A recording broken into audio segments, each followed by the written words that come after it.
يتفكرون تنزيل من رب العالمين ولو تقول علينا بعض الأقاويل لأخذنا منه باليمين ثم لقطعنا منه الوتين وما منكم من أحد عنه حاجزين وإنه لتذكرة للمتقين وإنا لنعلم أن منكم مكذبين وإنه لحسرة على الكافرين وإنه لحق اليقين فسبح باسم ربك العظيم بسم الله الرحمن الرحيم سأل سائل بعذاب واقع للكافرين ليس له دافع من الله ذي المعارج تعرج الملائكة والروح إليه في يوم كان مقداره 50,000 سنة فاصبر صبرا جميلا إنهم يرونه بعيدا ونراه قريبا يوم تكون السماء كالمهل وتكون الجبال كالعهن ولا يسأل حميم حميما يبصرونهم يود المجرم لو يفتدي من عذاب يومئذ ببنيه وصاحبته وأخيه وفصيلته التي تؤويه ومن في الأرض جميعا ثم ينجيه كلا إنها لظى نزاعة للشوى تدعو من أدبر وتولى وجمع فأوعى إن الإنسان خلق هلوعا إذا مسه الشر جزوعا وإذا مسه الخير منوعا إلا المصلين الذين هم على صلاتهم دائمون والذين في أموالهم حق معلوم للسائل والمحروم والذين يصدقون بيوم الدين والذين هم من عذاب ربهم مشفقون إن عذاب ربهم غير مأمون والذين هم لفروجهم حافظون إلا على أزواجهم أو ما ملكت أيمانهم فإنهم غير ملومين فمن ابتغى وراء ذلك فأولئك هم العادون والذين هم لأماناتهم وعهدهم راعون والذين هم بشهاداتهم قائمون والذين هم على صلاتهم يحافظون أولئك في جنات مكرمون فمع الذين كفروا قبلك مهطعين عن اليمين وعن الشمال عزين أيطمع كل امرئ منهم أن يدخل جنة نعيم كلا إنا خلقناهم مما يعلمون فلا أقسم برب المشارق والمغارب إنا لقادرون على أن نبدل خيرا منهم وما نحن بمسبوقين فذرهم يخوضوا ويلعبوا حتى يلاقوا يومهم الذي يوعدون يوم يخرجون من الأجداث سراعا كأنهم إلى نصب يوفدون خاشعة أبصارهم ترهقهم ذلة ذلك اليوم الذي كانوا يوعدون بسم الله الرحمن الرحيم إنا أرسلنا نوحا إلى قومه أن أنذر قومك من قبل أن يأتيهم عذاب أليم قال يا قوم إني لكم نذير مبين أن اعبدوا الله واتقوه وأطيعوني يغفر لكم من ذنوبكم ويؤخركم إلى أجل مسمى إن أجل الله إذا جاء لا يؤخر لو كنتم تعلمون قال رب إني دعوت قومي ليلا ونهارا ولم يزدهم دعائي إلا فرارا وإني كلما دعوتهم لتغفر لهم جعلوا أصابعهم في آذانهم واستغشوا ثيابهم وأسروا واستكبروا استكبارا ثم إني دعوتهم جهارا ثم إني أعلنت لهم وأسررت لهم إسرارا فقلت استغفروا ربكم إنه كان غفارا يرسل السماء عليكم مدرارا ويمددكم بأموال وبنين ويجعل لكم جنات ويجعل لكم أنهارا ما لكم لا ترجون لله وقارا وقد خلقكم أطوارا ألم تروا كيف خلق الله سبع سماوات طباقا وجعل القمر فيهن نورا وجعل الشمس سراجا والله أنبتكم من الأرض نباتا ثم يعيدكم فيها ويخرجكم إخراجا والله جعل لكم الأرض بساطا لتسلكوا منها سبلا فجاجا قال نوح رب إنهم عصوني واتبعوا من لم يزده ماله وولده إلا خسارا ومكروا مكرا كبارا وقالوا لا تذرن آلهتكم ولا تذرن ودا ولا سواعا ولا يغوث ويعوق ونسرا وقد أضلوا كثيرا ولا تزد الظالمين إلا ضلالا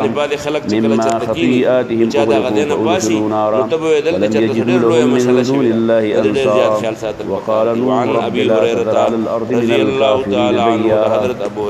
إنك إن تذرهم يضلوا عبادك ولا يلدوا إلا فاجرا كفارا واغفر لي ولوالدي ولمن دخل بيتي مؤمنا والمؤمنين والمؤمنات ولا تزد الظالمين إلا تبارا إن المساجد ذلك جمعتنا لم تبنى لجول على ذي الفارم وعن جابر عند حضرت جابر رواية قال ذوي قال رسول الله صلى الله عليه وسلم من أكل من هذه الشجرة شاجرة ديون خوراكو كويني وقف المنتنة بيناك فلا يقربن مسجدنا جمعة دين راضي فإن الملائکة دک ملائک تتعزا تکلیف کیږي مما د اغنه تتعزا چې تکلیف کیږي منو د اغنه انسانان متفقون علیه. وعن انس د حضرت انس نے روایت دی قال دی وی قال رسول الله صلی الله علیه وسلم رسول الله صلی الله علیه وسلم فرمایلی دی البذاق فی المسجد خطیه لاړې تو کل په جمعات کې ګناه دا او کفارتها دبنها او کفاره دار چې هغه پټ کپلا خاور باندې. وعن ابي ذر رضي الله عنه دا ابو ذر نے روایت دی قال دی وی چې قال رسول الله صلی الله علیه وسلم رسول الله صلی الله علیه وسلم فرمایلی دی عرضت پیش کړی شو علی ما ته اعمال امتی عمل د امت